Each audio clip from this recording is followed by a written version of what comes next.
Welcome to top news.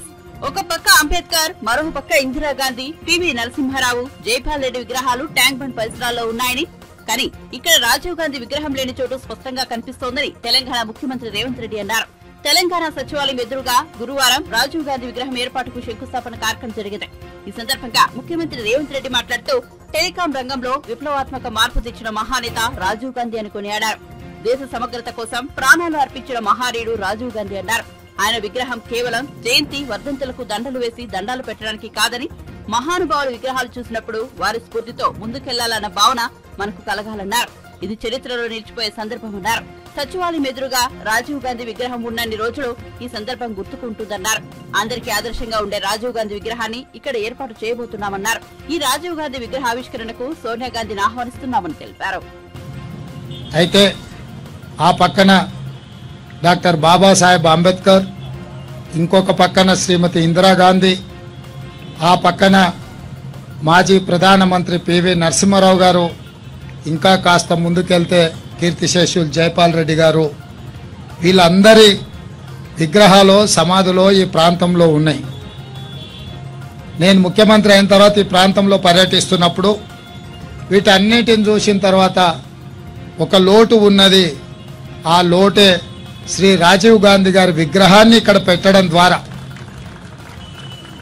ఈ దేశ యువతకు స్ఫూర్తిని నింపాలని, సాంకేతిక టెలికాం రంగంలో విప్లవాత్మకమైన మార్పులు తీసుకొచ్చి ఈరోజు కోట్లాది మంది యువకులకు ఉద్యోగ ఉపాధి అవకాశాలు వచ్చినాయి అని అంటే శ్రీ రాజీవ్ గాంధీ గారి దేశంలో కంప్యూటర్ను పరిచయం చేయడం. ఈరోజు తండాలలో, గూడాలలో, మారుమూల పల్లెల్లో పేదవాళ్ళు, ఉపాధి హామీ కూలికెళ్ళే మహిళలు కూడా ఈరోజు చేతిలో సెల్ ఫోన్ పట్టుకొని ప్రపంచాన్ని తమ గుప్పెట్లో పట్టుకున్నంత గొప్పగా ఈరోజు మాట్లాడుతున్నారు. అంటే ఈ దేశానికి టెలికాం రంగంలో విప్లవాత్మకమైన మార్పులు తీసుకొచ్చి ఈ దేశాన్ని ప్రపంచంతో పోటీ పడే విధంగా తీర్చిదిద్దిన మాజీ ప్రధానమంత్రి శ్రీ రాజీవ్ గాంధీ గారు. విప్లవాత్మకమైన మార్పులు ఉద్యోగ ఉపాధి అవకాశాలలోనే కాదు, యువతకు ఆదర్శంగా నిలబడే విధంగా దేశం కోసం అవసరమైనప్పుడు దేశాన్ని విచ్ఛిన్నం చేయాలని అసాంఘిక శక్తుల నుంచి, విదేశీ కుట్రల నుంచి దేశాన్ని కాపాడడంలో ఆఖరి శ్వాస వరకు, చివరి రక్తపు బొట్టు వరకు ఈ దేశ సమగ్రతను కాపాడడంలోనే వారు నిమగ్నమై చివరికి వారు నేల కొరిగారు. అంటే దేశం కోసం, దేశ భద్రత కోసం, దేశ సమగ్రతను కాపాడడానికి ప్రాణాలు అర్పించైనా సరే దేశాన్ని కాపాడాలని ఈ దేశ యువతకు స్ఫూర్తినిచ్చే విధంగా శ్రీ రాజీవ్ గాంధీ గారు నిలబడ్డారు. ఈరోజు మనం ఎక్కడైతే ప్రతిష్ఠించుకుంటున్నామో ఆ విగ్రహాలను వర్ధంతికో, జయంతికో దండలేసి దండం పెట్టడానికి కాదు. మనం ఇంట్లో నుంచి బయలుదేరినప్పుడు, మనం సమాజంలో ప్రజల్ని కలిసినప్పుడు కూడలిలో మహానుభావుల విగ్రహాలను చూస్తే వారి స్ఫూర్తి, వారి ఆదర్శాలు మనల్ని ముందుకు నడిపించడానికి అవసరమైన స్ఫూర్తినివ్వడానికే ఈరోజు ఇలాంటి విగ్రహాలు మనం ప్రతిష్ఠించుకుంటున్నాము. ఇవాళ ఈ సచివాలయం ముందు ఈ ట్యాంక్ బండ్ మీద ప్రతిరోజు వేలాది మంది, లక్షలాది మంది ప్రాంత పర్యటనకు వస్తుంటారు. వాళ్ళందరికీ కూడా ఒక స్ఫూర్తిని నింపడానికి ఒక ఆదర్శవంతమైన నాయకుడి విగ్రహం ఇక్కడ ఉండడం ఎంతో అవసరమో ఆ ఆలోచనతోనే ఈరోజు ఇక్కడ శ్రీ రాజీవ్ గాంధీ గారి విగ్రహాన్ని మనం ఆవిష్కరించుకుంటున్నాము. ఈ కార్యక్రమంలో పాల్గొనడం మీరందరూ, ఇక్కడ ఈ విగ్రహావిష్కరణకు ప్రారంభోత్సవ కార్యక్రమాన్ని చేయడానికి నాకు రాష్ట్ర ముఖ్యమంత్రిగా అవకాశం వచ్చింది. ఇది ఎప్పటికీ గుర్తుండిపోయే రోజు. ఎందుకు అనంటే చరిత్రలో చిరస్థాయిగా నిలిచిపోయే ఈ సందర్భము తప్పకుండా నాకు ఎప్పటికీ గుర్తుంటుంది. చరిత్రలో రాజీవ్ గాంధీ గారి విగ్రహం ఇక్కడ ఉన్నంతకాలం, చరిత్రలో వారి కీర్తి, వారి గొప్పతనం చర్చించినంత కాలం తప్పకుండా ఈ సందర్భం కూడా గుర్తుంటుంది.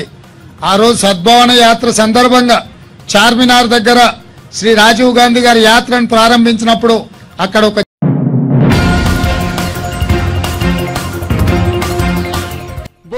శంకరావం సభలో టీడీపీ జాతీయ ప్రధాన కార్యదర్శి నారా లోకేష్ వాడివేడిగా ప్రసంగించారు. ఉద్యమాల గడ్డ ఉత్తరాంధ్ర, పోరాటాల గడ్డ ఉత్తరాంధ్ర, పౌరుషాల పురిటి గడ్డ ఈ బొబ్బిలేని అభివర్ణించారు. శ్రీ పైడితల్లి అమ్మవారున్న పుణ్యభూమి ఈ ఉమ్మడి విజయనగరం జిల్లా. మన్యంపులి, అల్లూరి సీతారామరాజు నడిచిన నేల ఈ విజయనగరం జిల్లా అని కొనియాడారు. ఇంతటి పవిత్ర భూమిపై చరిత్ర ఉన్న గడ్డపై నిలబడి మీ ముందు మాట్లాడడం నా అదృష్టమని నారా లోకేష్ తెలిపారు. తాడేపల్లి కొంపలో మియావ్ అనే పిల్లి ఉందని, మనమంతా గట్టిగా పోరాడితే మియావ్ అనే పిల్లి అక్కడి నుంచి పారిపోతుందని ఎద్దేవా చేశారు. సొంత పార్టీ కార్యకర్తలే మాకొద్దురా బాబు అని చెప్పే పరిస్థితి ఈరోజు. ఈ యాత్ర 2 సినిమా తీసిన ప్రొడ్యూసర్ జగన్ దగ్గరికి మధ్యన వెళ్ళాడంట. వెళ్ళి తమ్ముడు ఒక్క నిమిషం కూర్చోండి, అయిన తర్వాత నేను ఒక్క నిమిషం. యాత్ర 2 ప్రొడ్యూసర్ జగన్ దగ్గరికి వెళ్ళి డబ్బులంతా పోయింది, నన్ను మీరు ఆదుకోవాలంటే అప్పుడు జగన్ అన్నాడు, నాకేం సంబంధం, నష్టం వస్తే నీదే బాధ్యత, బయటికి పోని మెడబెట్టి బయటికి వెళ్ళేసి. అప్పుడు ఆ యాత్ర 2 ప్రొడ్యూసర్ అంతిమ యాత్ర అని ఒక పోస్టర్ తయారు చేశాడు. ఆ పోస్టర్ పట్టుకుని జగన్ చూపించాడు, మీరు మాకు డబ్బులు ఇవ్వబోతే అంతిమ యాత్ర సినిమా నేను తీస్తానని. ఆ ప్రొడ్యూసర్ గారు చెప్తున్నా, మీరు తీయాల్సిన అవసరం లేదు, 2 నెలల్లో జగన్ అంతిమ యాత్ర మొదలవుతుంది.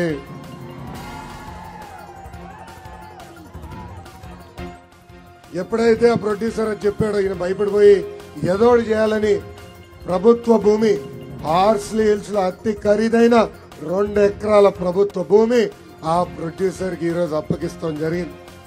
ఈ సభాముఖంగా జగన్ చెప్తున్నా, ఆ సినిమా తీమని ఆంధ్ర రాష్ట్ర ప్రజలు చెప్పలా, మీకోసం మీరు తీసుకున్నారు. మీకు 100 ఎకరాల భూములు ఉన్నాయి. హైదరాబాద్ లో ఒక ప్యాలెస్ ఉంది, తాడేపల్లిలో ఒక ప్యాలెస్ ఉంది, ఇడుపులపాయలో ప్యాలెస్ ఉంది, ఇప్పుడు ఏకంగా విశాఖపట్నంలో ఒక ప్యాలెస్ ఉంది. ఆ ప్యాలెస్ సంబంధించిన 2 ఎకరాల భూమి ఇవ్వచ్చు కదా, ఇవ్వలేదు. ప్రజాధనాన్ని ఈరోజు లూటీ చేస్తున్న వ్యక్తి జగన్. జగన్ ని చూస్తే ఒక పిట్టల దొర గుర్తొస్తాడు. ఎవరు? పిట్టల దొర. కేంద్ర ప్రభుత్వం ఖేలో ఇండియా అని ఒక కార్యక్రమం తీసుకొస్తే దాని పేరు మార్చి ఆడుదాం ఆంధ్ర అని ఆ కార్యక్రమం ప్రారంభించారు. ఈ సభాముఖంగా జగన్ అడుగుతున్నా, మా జీవితాలతో ఆడుకుంది చాలు స్వామి, 2 నెలల్లో మీతో ఆడే రోజులు మాకు వస్తే అని గుర్తుపెట్టుకోమంటున్నా. ఎన్నికల ముందల నియోజకవర్గానికి ఒక ఇండోర్ స్టేడియం కడతానని హామీ ఇచ్చాడు, కట్టాడా? క్రికెట్ ట్రైనింగ్ సెంటర్ ఏర్పాటు చేస్తానని చేశాడా? లేదు. కానీ ఇప్పుడు కొత్త ఐపీఎల్ టీం తీసుకొస్తాడంట. అది చూసిన నాకు ఐడియా వచ్చింది. ఆ టీం పేరేంటో తెలుసా? కోడి కత్తి వారియర్స్. ఆ టీంలో ఉన్న ప్లేయర్స్ ఎవరో తెలుసా? Senior batsmen Avinash Reddy. బాబాని గంటలు పెట్టి కొట్టాడు కదా, అందుకే అవినాష్ రెడ్డి. బెట్టింగ్ స్టార్ ఉన్నాడండి, ఆయన పేరు అనిల్ యాదవ్. అరగంట స్టార్ ఉన్నాడండి, అంబటి రాంబాబు. గంట star Avanthi Srinivas. All rounder Gorantla Madhav. Reel star వాళ్ళ ఎంపీ మార్గాని భరత్. బూతుల స్టార్ సన్నబియ్య సన్నాసి కోడాల నాని.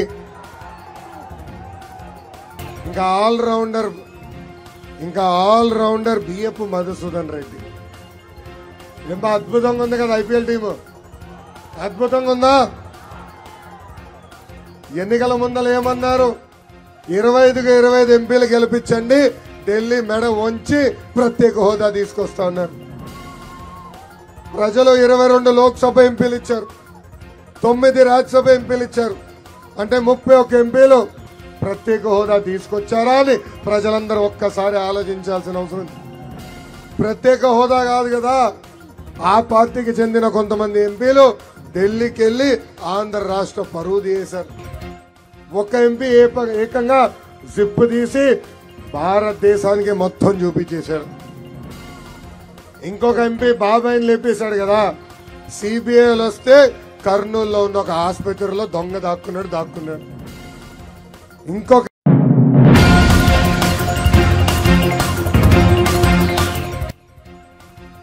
కాళేశ్వరం పోలవరం ప్రాజెక్టు విషయంలో సిబిఐ విచారణ జరిపించాలని గతంలో డిమాండ్ చేసిన నేటి ముఖ్యమంత్రి రేవంత్ రెడ్డి ఇప్పుడు ఆ సిబిఐ విచారణను కాళేశ్వరంలో కలిపేశారని బీజేపీ నేత మురళీధర్రావు ఎద్దేవా చేశారు. దోపిడీకి సంబంధించిన ఆధారాలు పూర్తిగా తన వద్ద ఉన్నాయని టీపీసీసీ అధ్యక్షుడిగా పలుమార్లు చెప్పిన ముఖ్యమంత్రి ఇప్పుడు నిర్ణయాలు తీసుకునే అధికారాలు ఉన్నప్పటికీ దర్యాప్తు చేయడం లేదని ఆరోపించారు. దొంగలను జైల్లో పెట్టాల్సిన బాధ్యతను ప్రజలు రేవంత్ రెడ్డికి అప్పగించారని, అయినప్పటికీ మేడిగడ్డకు టూరిస్టు బస్సులను తీసుకుని వెళ్లటం ఏమిటి అని ప్రశ్నించారు. పోలీస్ జీపు వెళ్లి గత ప్రభుత్వంలో దోషులను ఎందుకు పట్టుకోవడం లేదని నిలదీశారు. ముఖ్యమంత్రి దృష్టికి మరల్చడం కోసం టైంపాస్ రాజకీయాలు చేస్తున్నారని ఆరోపించారు. బీఆర్ఎస్ కాంగ్రెస్ భాగస్వాములే అన్నారు. తెలంగాణ ఏర్పడుతున్నప్పుడు ఆంధ్రప్రదేశ్ రీఆర్గనైజేషన్ యాక్ట్ 2014 ఏదైతుందో దీనికి రచయితలు ఎవరు, ఇది రచించింది ఎవరు, ఇది నడిపించింది ఎవరు మీరు గమనిస్తే అందరూ కూడా మాట్లాడుతున్నారు. కాంగ్రెస్ పార్టీ ఆ రోజు కేంద్రంలో ప్రభుత్వంలో ఉంది. కాంగ్రెస్ పార్టీ ఆధ్వర్యంలో మాత్రమే రీఆర్గనైజేషన్ యాక్ట్ నడిచింది. అప్పుడు భారతీయ జనతా పార్టీ ప్రభుత్వంలో లేదు కేంద్రంలో, అప్పుడు నరేంద్ర మోదీ గారు లేరు కేంద్రంలో, అప్పుడు సోనియా గాంధీ గారి నాయకత్వంలో మన్మోహన్ సింగ్ ప్రధానమంత్రి కాలంలో తెలంగాణ ఇస్తున్నటువంటి క్రమంలో కాంగ్రెస్ ప్రభుత్వము ఉంది. కాంగ్రెస్ రీఆర్గనైజేషన్ యాక్ట్ మూల రచయిత వ్యక్తిగా వాళ్ళు ప్రచారం చేసుకున్నారు జయరాం రమేష్, దానికి కాంగ్రెస్ పార్టీ తరఫున రచయిత.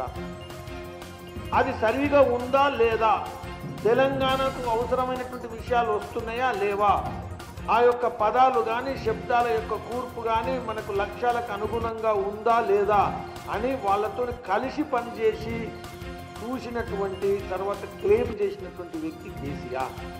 ఈ ఇద్దరు కలిసి రీఆర్గనైజేషన్ యాక్ట్ రచించడం జరిగింది. ఆ రోజు భారతీయ జనతా పార్టీ దూరం వరకు కూడా దీన్ని డ్రాఫ్ట్ చేయడంలో పాత్ర లేదు. కాబట్టి ఎవరైతే ఈ రీఆర్గనైజేషన్ యాక్ట్ చేశారో, ఎవరైతే చేయడంలో సహకరించారో వాళ్ళిద్దరే ఈ యొక్క మీరు డ్రాఫ్ట్ విషయంలో అది సిఆర్ఎంబి కానీ అది కేఆర్ఎంబి కానీ Krishna river water management board లేదా Godavari river water management board ఈ రెండు రాష్ట్రాల యొక్క నది నీటి సమస్యలను పరిష్కరించడం కోసం ఒక యాజమాన్య వ్యవస్థ ఏదైతే ఏర్పాటు చేశారో ఆ రూపకల్పన చేసింది ఆ యాక్ట్లో 2014లో. కాబట్టి నేను ప్రశ్నిస్తున్నా, దొంగలు ఎవరైనా వీళ్ళిద్దరే, తెలంగాణకు అన్యాయం చేయడానికి ఎవరు సహకరించినా వీళ్ళిద్దరే. కాబట్టి ఈరోజు ఏదైనా నష్టం వచ్చినా, లోపం ఉన్నా, కష్టం ఉన్నా దానికి బాధ్యత వహించాల్సినటువంటి పార్టీలు ఈ రెండు మాత్రమే. వీళ్ళు వేరే వాళ్ళ మీద వేసేటువంటి నైతిక అధికారం కానీ రాజకీయ అధికారం కానీ లేదు. ఇది ప్రధానమైనటువంటి విషయం, తెలంగాణ ప్రజలు గుర్తించాలా, గమనించాలా. రెండవది,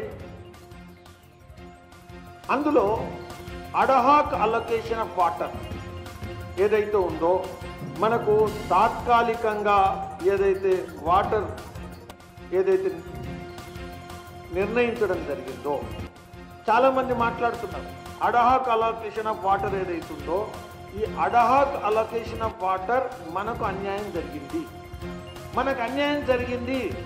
తెలంగాణ ఏర్పడమే మన తెలంగాణ నీటి సమస్య అనేది ప్రధానమైనటువంటి కేంద్రమైన సమస్య అనుకున్నప్పుడు రీఆర్గనైజేషన్ యాక్ట్ దాని పర్యావసానం నిర్ణయిస్తున్నప్పుడు దాని తర్వాత నిర్ణయిస్తున్నప్పుడు అడహాక్ ఏదైతే అలొకేషన్ ఆఫ్ వాటర్ ఏదైతుందో అది మనం గమని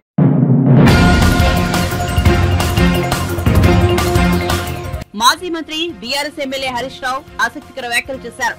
మేడిగడ్డ ప్రాజెక్టు అంశంపై రేవంత్ రెడ్డి ప్రభుత్వం విమర్శలు గుప్పించే క్రమంలో నీకు చేత కాకుంటే దిగిపో అంటూ తీవ్ర వ్యాఖ్యలు చేశారు. సీఎం రేవంత్ రెడ్డి మేడిగడ్డను రిపేర్ చేయలేమని చెబుతున్నారని, అలా చేత కాకుంటే పదవి నుంచి దిగిపోవాలన్నారు. నేనే ముఖ్యమంత్రిగా ప్రమాణ స్వీకారం చేసి మేడిగడ్డను పునరుద్ధరించి చూపిస్తా, అక్కడి నుంచి నీళ్లు ఎత్తిపోసే బాధ్యతను కూడా తీసుకుంటారని రేవంత్ రెడ్డికి సవాల్ చేశారు. దయచేసి పునరుద్ధరణ చర్యలు వెంటనే చేపట్టండి, నిపుణుల సహాయం తీసుకోండి. ఇంకోటి, ఏ ఎంక్వైరీ అయినా వేయండి, తప్పు చేసిన వారి మీద చర్య తీసుకోండి. అది నేను శాసనసభలోనే డిమాండ్ చేసిన, దానికి మేమేం భయపడేది లేదు. తప్పు చేయనప్పుడు మాకు ఎటువంటి భయం లేదు, ఎందుకంటే మేము తప్పు చేయలేదు. ఏదైనా టెక్నికల్ గా సాంకేతికంగా సమస్య ఏందో తెలుసుకునే ప్రయత్నం చేయండి. ఇప్పుడు దాదాపు 2 నెలలు దాటి 3 నెలలకు వచ్చింది, ఇంకా మీరు కోడిగుడ్డు మీద ఈకలు వీక్కుంటా బురుదు చల్లుకుంటూనే ఉంటారా? ఇది వర్కింగ్ సీజన్ కదా, ఈ టెక్నికల్ గా ప్రాబ్లం ఏందో తెలుసుకోండి, సమస్యలు తెలుసుకోండి, పరిష్కారం కనుక్కోనండి, యుద్ధ ప్రాతిపదికన పనులు చేయండి, దోషులను కఠినంగా శిక్షించండి. దానికి మేము వద్దనట్లేదు. కానీ మీరు ఎంతసేపు ఏం చేయాలో ముందుకు పోకుండా అదేదో సినిమా చూపించినట్టుగా చూపించండి. మరి మొత్తం చూపించింది. రాండి, మల్లన్న సాగర్ చూపింది, కొండపోచమ్మ చూపింది, రంగనాయక సాగర్ చూపింది, హల్దీ వాగు చూడండి, కూడవెల్లి వాగు చూడండి, నిండిన చెరువులు చూడండి. అవన్నీ ఎందుకు చూపించరు? మలకపేట ఎందుకు చూపించరు? అంటే మీరు కేవలం ఒక భూతద్దంలో పెట్టి మా మీద బురద జల్లే ప్రయత్నంలో మీరు ఉన్నారు. కానీ ప్రజలకు వాస్తవాలు తెలుసు. తెలవదా? ఇలా మెదక్ జిల్లాలో కాళేశ్వరం ఫలితం అందుకున్న దుబ్బాక, సిద్దిపేట, గజ్వేల్, నర్సాపూర్, మెదక్ ఆ జిల్లా రైతులకు తెలవదా? సిరిసిల్ల రైతులకు తెలవదా? అదేవిధంగా మరి ఆ కోదాడ, సూర్యాపేట, మరి అదేవిధంగా తుంగతుర్తి, నర్సంపేట, డోర్నకల్లు, మరి మహబూబాదు, పాలకుర్తి, కేసముద్రం ఆ రైతులకు గెలవదా? గతంలో ఎందుకు రాలే? కాళేశ్వరం వచ్చినాకనే ఎందుకు నీళ్ళు వచ్చినాయో ఆ రైతులను అడిగితే చెప్పరా? సో ఇవన్నీ వాస్తవాలు ప్రజలకు తెలుసు. మీరు అనవసరంగా మా మీద బురద జల్లడం మాని పరిపాలన మీద దృష్టి పెట్టండి. ఇక శాసనసభలో కూడా ఎంతసేపు మాకు మైక్ ఇయ్యరు, మా గొంతు నొక్కే ప్రయత్నం చేస్తారు.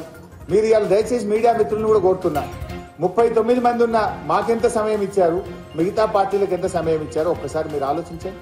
తీయండి, సభ రికార్డు చూడండి. ఇవాళ గౌరవనీయులు పెద్దలు శ్రీహరి గారు మాట్లాడితే ఎన్నిసార్లు అడ్డం తలిగారు, ఎన్నిసార్లు ఆయన ఇబ్బంది పెట్టే ప్రయత్నం చేసినారు. మరి ఇతర పార్టీ సభ్యులు మాట్లాడినప్పుడు మీరు ఎంత ఇంటరప్షన్ ఉన్నది, వారికి ఎంత సమయం ఇచ్చారో కూడా ఒకసారి పరిశీలించాలని చెప్పి కూడా నేను జర్నలిస్టులను, మీడియా మిత్రులను, రాష్ట్ర ప్రజల్ని కూడా కోరుతా ఉన్నాను. Thank you.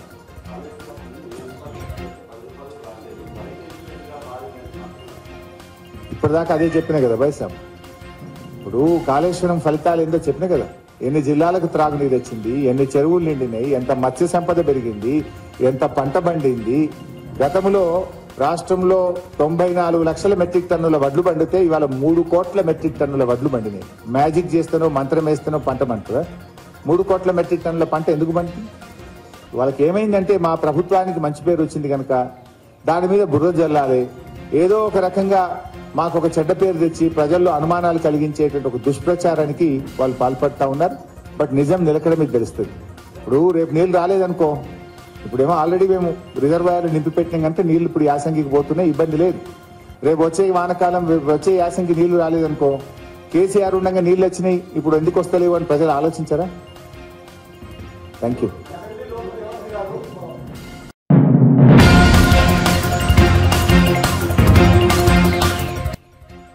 పదేళ్లు ఈ ముఖ్యమంత్రి బాధ్యతలోనే ఉండి ప్రజల కోసం 24 గంటలు పనిచేస్తారని మీరు ఆశీర్వదిస్తేనే మరో 10 ఏళ్లు ఇందిరమ్మ రాజ్యం ఉంటుందని ముఖ్యమంత్రి రేవంత్ రెడ్డి అన్నారు. ఎల్బీ స్టేడియంలో హోంశాఖ ఏర్పాటు చేసిన కార్యక్రమంలో కొత్తగా ఎంపికైన కానిస్టేబుల్ అభ్యర్థులకు నియామక పత్రాలను ఆయన అందించారు. ఈ సందర్భంగా మాట్లాడుతూ నిరుద్యోగులు ఎవరు అధైర్యపడవద్దని, మీ సమస్యలను పరిష్కరిస్తానని హామీ ఇచ్చారు. తెలంగాణ కోసం పోరాడిన యువత ఉద్యోగాలను సాధించడం ఆనందంగా ఉందన్నారు. తాను ముఖ్యమంత్రిగా ప్రమాణం చేసినప్పుడు ఎంతగా సంతోషించారో ఇప్పుడు అంతే ఆనందం వేస్తోందన్నారు. ఆత్మహత్య చేసుకునే పరిస్థితి నుంచి యువతను గట్టెక్కిస్తామన్నారు. మీకు ప్రభుత్వ ఉద్యోగం వస్తే మీ భవిష్యత్తు బంగారు బాటలు పడుతుందని, తద్వారా తమ కష్టాలు, తమ కలలు నెరవేరుతాయని మీ తల్లిదండ్రులు కలలు కంటున్నారు. 2014లో తెలంగాణ రాష్ట్రం వచ్చిన తర్వాత లక్షలాది మంది నిరుద్యోగ యువకులు తమ బాధలు తీరుతాయని, తమ కలలు నెరవేరుతాయని ఎదురు చూసింది. కానీ ఆనాటి పాలకులు నిరుద్యోగ యువకుల యొక్క సమస్యలను పరిష్కరించాల్సింది పక్కన పెట్టి తమ కుటుంబం కోసం, తమ పదవుల కోసం, తమ సంపాదన కోసం తాపత్రయపడ్డారు తప్ప మీ సమస్యల్ని పరిష్కరించాలని ఆలోచన చేయలే. అందుకే ఆనాటి నుంచి ఈనాటి వరకు 9.5 సంవత్సరాలు ప్రభుత్వ ఉద్యోగ ఖాళీలను భర్తీ చేయాలన్న ఆలోచన కానీ ఆ దిశగా ప్రయత్నం చేసిన పాపాన పోలే. అందుకే మేము బాధ్యత తీసుకున్న ఎంబడే శాఖల వారీగా సమీక్షించి వివిధ న్యాయస్థానాలలో ఉన్న కేసులను అన్నిటిని పరిశీలించి ఆ కేసులన్నిటిని కూడా పరిష్కరించి కొంతమంది ఆవేదనతో లేదా కొంతమంది తమ అవగాహన ఆలోచనలతో న్యాయస్థానాల తలుపు తట్టినప్పుడు వాళ్ళకు ఒక నమ్మకాన్ని విశ్వాసాన్ని కల్పించి న్యాయస్థానాలలో మీ తరఫున కొట్లాడాల్సిన ప్రభుత్వాలు నిర్లక్ష్యం వహించడం వల్ల దాదాపుగా ఏప్రిల్ 2022లో మీ నోటిఫికేషన్ వస్తే దాదాపుగా 22 నెలలు మీ ఉద్యోగ నియామకాలు చేపట్టలేదు. అందుకే నేను అధికారులతో సమీక్షించి న్యాయపరమైన చిక్కులను తొలగించి ఈరోజు 13,445 ఉద్యోగాల ఖాళీలను భర్తీ చెయ్యాలి. మా తమ్ముళ్ళు మా చెల్లెళ్ళ గుండెల్లో ఆనందం పొంగాలి, మీ కళ్ళల్లో వెలుగులు చూడాలి అని చెప్పి ఈరోజు ఈ కార్యక్రమాన్ని చేపట్టడం జరిగింది. అందుకే మిత్రులారా, ఈరోజు మీకు ఈ వేదిక మీద నుంచి మీ అన్నగా మీ రేవంత్ అన్నగా నేను అండగా ఉంటా. మీరెవరు అధైర్యపడకండి. మీ సమస్యల్ని పరిష్కరించే బాధ్యత మా ప్రభుత్వం తీసుకుంటుంది. ఎందుకంటే ఈ ప్రభుత్వం మీది, ఈ ప్రభుత్వం పేదలది, ఈ ప్రభుత్వం ప్రజా ప్రభుత్వం, ప్రజల కోసమే పనిచేస్తుంది, ప్రజా సమస్యల్ని పరిష్కరిస్తుంది. అందుకే ఈరోజు రాష్ట్రంలో ఉన్న లక్షలాది మంది నిరుద్యోగ యువకులకు ఈ వేదిక మీద నుంచి పిలుపునిస్తున్నా. ఆనాటి ప్రభుత్వం చిక్కుముళ్ళు వేస్తే ఒక్కొక్క చిక్కుముడిని విప్పుకుంటూ సమస్యల్ని పరిష్కరించుకుంటూ స్టాఫ్ నర్సుల ఉద్యోగాలు మన ఆడబిడ్డలు మన చెల్లెలకు 6,956 ఉద్యోగ నియామక పత్రాలు ఇదే ఎల్బీ స్టేడియంలో అధికారికంగా వాళ్ళకు అందించడం.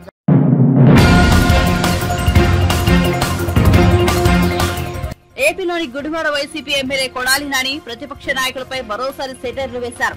టీడీపీ అధినేత చంద్రబాబు, జనసేన అధినేత పవన్ కళ్యాణ్, బీజేపీ అధ్యక్షులు పురంధేశ్వరి, కాంగ్రెస్ అధ్యక్షులు వైఎస్ షర్మిలను ఘాటుగా విమర్శించారు. పవన్ కళ్యాణ్ ను దత్తపుత్రుడు, నారా లోకేష్ ను ఉత్తుపుత్రుడంటూ అభివర్ణించారు. కృష్ణా జిల్లాలో జరిగిన కార్యక్రమంలో కొడాలి నాని మాట్లాడారు. రాబోయే ఎన్నికల్లో ఒంటరిగా పోటీ చేసే దమ్ము ధైర్యం లేక వదినమ్మ పురంధేశ్వరుడి ముందుంచి చెల్లమ్మ షర్మిలను వెనకాల నిలబెట్టుకుని ఎన్నికలకు వస్తున్నాడని ఆరోపించారు. ఇటీవల ఢిల్లీకి వెళ్లిన చంద్రబాబుకు ప్రధాని నరేంద్ర మోదీ, అమిత్ షా నుంచి వ్యతిరేకత వచ్చిందని వెల్లడించారు. ప్రతి నిమిషము కూడా మీకోసం తప్పిస్తుంటే నా ఎస్సీలు, నా ఎస్టీలు, నా బీసీలు, నా మైనార్టీలు, నా అగ్రకులాల్లో ఉన్నటువంటి పేదలు అని చెప్పి ధైర్యంగా దమ్ముగా చెప్పగలిగినటువంటి వ్యక్తి ఎవడన్నా ఉన్నాడు ఈ రాష్ట్రంలో, ఈ దేశంలో? జగన్మోహన్ రెడ్డి గారు తప్పించి ఒక్కడిగా గెలవలేక నన్ను చూసి జగన్మోహన్ రెడ్డి భయపడుతున్నాడు అంటాడు. సరే రారా బాబు అంటే పక్కన దత్తపుత్రుడు ఉన్నాడో లేడో చూసుకుంటాడు. సరే ఉన్నాడు వెళ్దాం రమ్మంటే ఈ పక్కన ఉత్తపుత్రుడు ఉన్నాడా లేడా అని మళ్ళీ ఈయన చూసుకుంటాడు. సరే ఈడు ఉంటే వదినమ్మ బీజేపీలో ఉంది కదా, వదినమ్మ మన ఢిల్లీ వెళ్ళి వచ్చాడు, వదినమ్మ ముందు ఉండాలి. సరే వీళ్ళు ఉన్నారు సరే అంటే మళ్ళీ ఇప్పుడు కొత్తగా కాంగ్రెస్ చెల్లెమ్మని తెచ్చుకున్నాడు, వెనకాల పెట్టుకున్నాడు. ముందేమో బీజేపీ వదినమ్మ, వెనకాలేమో కాంగ్రెస్ చెల్లెమ్మ, ఈ పక్కనేమో ఉత్తపుత్రుడు, ఆ పక్కనేమో దత్తపుత్రుడు. సరే బయలుదేరరా వెళ్దామంటే వెళ్ళి హైదరాబాద్లో కూర్చున్నాడు. ఇంకా ఎన్నికలు 15 రోజులు ఉంటాయి. ఢిల్లీ వెళ్ళి వచ్చాడు. అమిత్ షా ఏం చెప్పాడు? నువ్వు బాధ్యత తీసుకుని మాకు 150 సీట్లు ఇమ్మని చెప్పినట్టున్నాడు. వాళ్ళ మబ్బులో పెడదామని వెళ్ళాడు. అంతకుముందు అంటే మా అద్వానీ గారు వాజ్పేయి గారు ఉండేవాడు. ఈయనేం చెబితే ఈ కథలన్నీ ఈనేవారు వాళ్ళిద్దరూ. వీళ్ళ పెద్ద తురుము తోపు అని. ఇక అమిత్ షా మోడీ వాళ్ళు ఏమింటారు,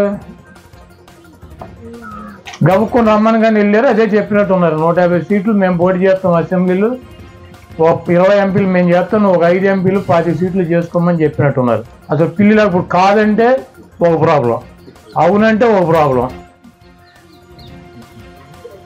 ఆయన అయిపోయాడు. హైదరాబాద్ నుంచి రాట్లా 7 రోజులు 8 రోజులు ఢిల్లీ వెళ్ళి వచ్చి మంచం మీద పడినట్టు ఉన్నాడు వాళ్ళ దెబ్బకే. ఇప్పుడు కాదని చెప్పలేడు, అవునని చెప్పలేడు. ముందుకు పోయి వెనక నువ్వు కాదని చెప్పి ముందుకు వెళ్తే భయంకరమైన దాడి ఉంటుంది, అవునని చెప్తే ఇది తోక పార్టీ అవుతుంది, 40 సీట్లు తీసుకోవాలి. ఇప్పుడు ఏం చేయాలి? ఆయనేమో పవన్ కళ్యాణ్ గారు నిన్న ఎక్కడో భీమవరం అక్కడెక్కడ తిరుగుతాడు అన్నారు. ఆయన విజయవాడ నుంచి వెళ్తాకి భీమవరం వెళ్తాకి హెలికాప్టర్ మాట్లాడుకున్నాడంట. దాంట్లో ఎక్కడ స్కూల్ కాలేజీ విష్ణు కాలేజీ అని దాంట్లో బిల్డింగ్ల మధ్యలో దిగిపోతాడంట హెలికాప్టర్ వేసుకుని.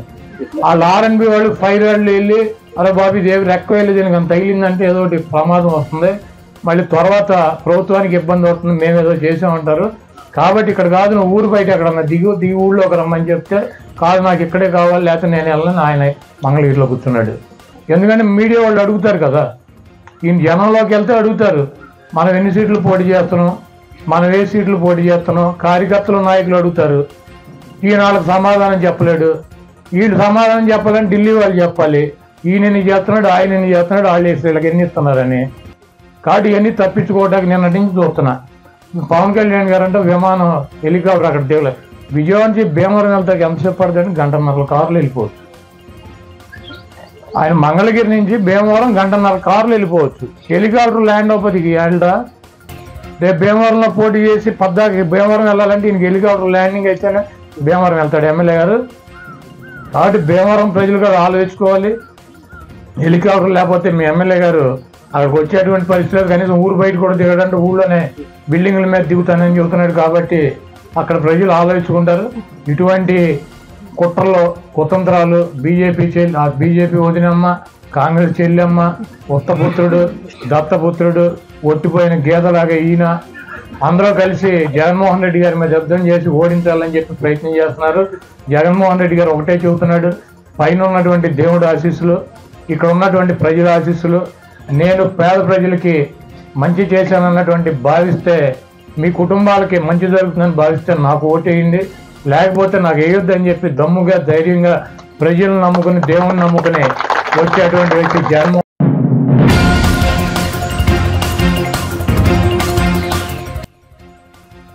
యునైటెడ్ అరబ్ ఎమిరేట్స్ రాజధాని నగరం అబుదాబికి సమీపంలో హిందూ దేవాలయాన్ని భారత ప్రధానమంత్రి నరేంద్ర మోదీ బుధవారం ప్రారంభించారు. ఈ సందర్భంగా మోదీ మాట్లాడుతూ ఈ ఆలయం మత సామరస్యానికి చిహ్నంగా వర్తిల్లుతుందని ఆశాభావం వ్యక్తం చేశారు. బోచాసన్ వాసి శ్రీ అక్షర్ పురుషోత్తం స్వామినారాయణ సంస్థ ఈ దేవాలయాన్ని నిర్మించింది. ఇది అబుదాబిలో తొలి రాతి హిందూ దేవాలయం కావడం విశేషం. భారత్, అరబ్ దేశాలు సంయుక్తంగా ఈ ఆలయాన్ని నిర్మించాయి. హిందూ మతంలోని వైష్ణవుడైన స్వామినారాయణ సంప్రదాయానికి చెందిన బౌద్ధ సన్యాసి అక్షర్ పురుషోత్తం స్వామి నారాయణ సంస్థ ఈ ఆలయాన్ని నిర్మించింది. ఈ ఆలయ నిర్మాణానికి అవసరమైన భూమిలో 13.5 ఎకరాల భూమిని ముస్లిం రాజు అయిన Sheikh Mohammed bin Zayed Al Nahyan బహుమతిగా ఇచ్చారని బీఏపీఎస్ ప్రతినిధి తెలిపారు. మత సామరస్యానికి ప్రతీకగా ఈ ఆలయానికి వాస్తుశిల్పిగా క్యాథలిక్ క్రిస్టియన్, ప్రాజెక్ట్ మేనేజర్ గా సిక్కు మతస్థుడు, ఫౌండేషన్ డిజైనర్ బుద్ధిస్టు కాగా నిర్మాణ సంస్థ పార్సీలకు చెందినది. డైరెక్టర్ జైన మతానికి చెందిన వ్యక్తి అని బీఏపీఎస్ ప్రతినిధి వెల్లడించారు.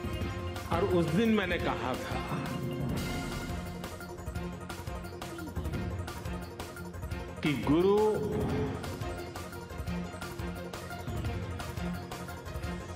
की हम बहुत तारीफ तो करते रहते हैं,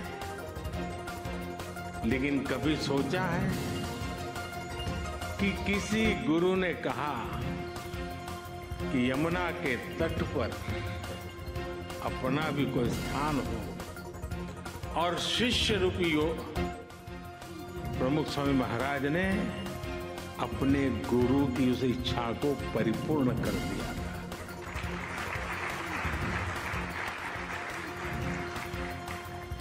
आज मैं भी उसी एक शिष्य भाव से यहां आपके सामने उपस्थित हूं कि आज प्रमुख स्वामी महाराज का सपना हम पूरा कर पाए हैं। आज वसंत पंचमी का पवित्र त्योहार भी है, पूज्य शास्त्री जी महाराज की जन्म जयंती भी है। ये वसंत पंचमी, ये पर्व मां सरस्वती का पर्व है। मां सरस्वती यानी बुद्धि और विवेक की मानवीय प्रज्ञा और चेतना की देवी। ये मानवीय प्रज्ञा ही है जिसने हमें सहयोग, सामंजस्य, समन्वय और सौहार्द जैसे आदर्शों को जीवन में उतारने की समझ दी है। मुझे आशा है कि मंदिर भी मानवता के लिए, बेहतर भविष्य के लिए वसंत का स्वागत करेगा।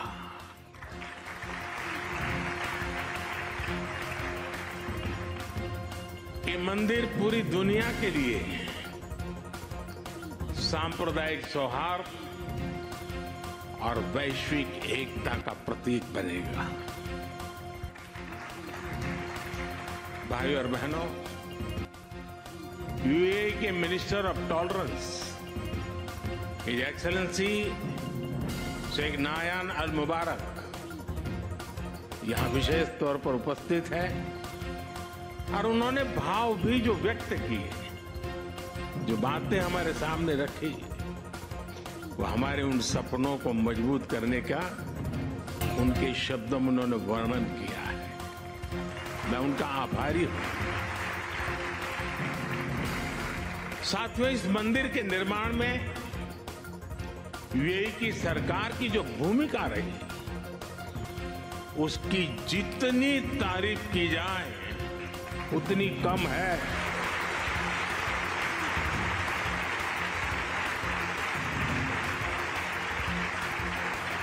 लेकिन इस भव्य मंदिर का स्वप्न साकार करने में अगर सबसे बड़ा सहयोग किसी का है तो मेरे brother his highness Sheikh Mohammed bin Zayed का है।